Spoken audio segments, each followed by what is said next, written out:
Hi, I'm here with Lucas from Crowdflower. Lucas, how has your show been so far? It's been awesome. We've really enjoyed being here, and this is a great venue. Having a great time in Austin. So tell us a little bit about Crowdflower for people who don't know about it. Sure. So we offer what we call labor on demand, and what that means to us is we take companies' jobs, simple, repetitive jobs, and we connect that work with hundreds of thousands of people around the world. Sometimes they work for as little time as 5 minutes, but often someone can do something useful for a company in that amount of time. So from what I understand, it's, for example, a good example would be photo tagging. So if a company wants to know, for example, if a set of 500 photos, which one of them are blurry or not blurry, you could then crowdsource that and get an answer for them. Yeah, exactly. And you can compare that to hiring someone to do that. And if you hired someone, you might not know how many people to hire. They might not be busy for all the time that you want them. And if you had 500 photos come to you in the middle of the night, you might not have someone available to tag them. Whereas because our workers at such scale, they're available any time of day for you, and you only pay for what you use. And what do you pay? So it depends on the task, but to tag a photo, it might be a couple cents. We send the tasks obviously around the world, so you can get the best rates from whatever country you think is able to do your particular job. So you're basically outsourcing work that you could basically hire someone to do in America?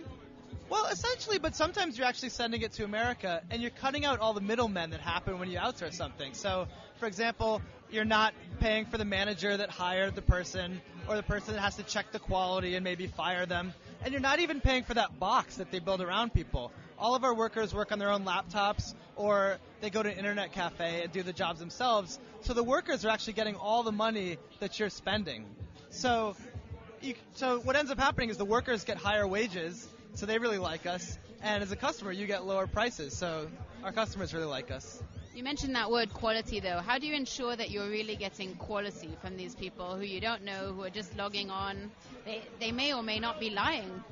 So that's the key to our business, and that's why we're a technology company instead of an outsourcing company. And we realize we're asking companies to take crucial pieces of their supply chain and give it to us and have strangers do it. So we spend most of our time actually ensuring quality, and we do it in a couple different ways.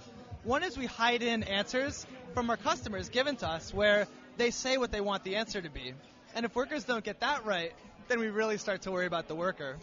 At the same time, we have the same workers often doing the same task. So multiple workers doing the same task, And if the workers are disagreeing, then we'll ask a few more workers until we get a consensus. And then we'll start to worry about the guy that said the different result than what the majority of people said. And we have heuristics like if someone's going a little faster than we expect, we might check them a little bit more. Or if someone's new to our system, we might check them a little bit more. So you're basically saying that instead of wasting time on things like Farmville on Facebook, they could actually be doing something useful and actually be doing some work. So that's another good point. So we actually pay workers in games to do our tasks, and we pay them in virtual money.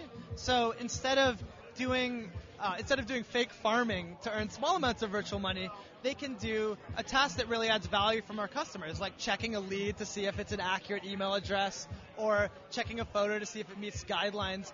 And because that adds real value to our customers, we can pay them a lot of virtual currency as opposed to something in the game that doesn't actually add value to the world.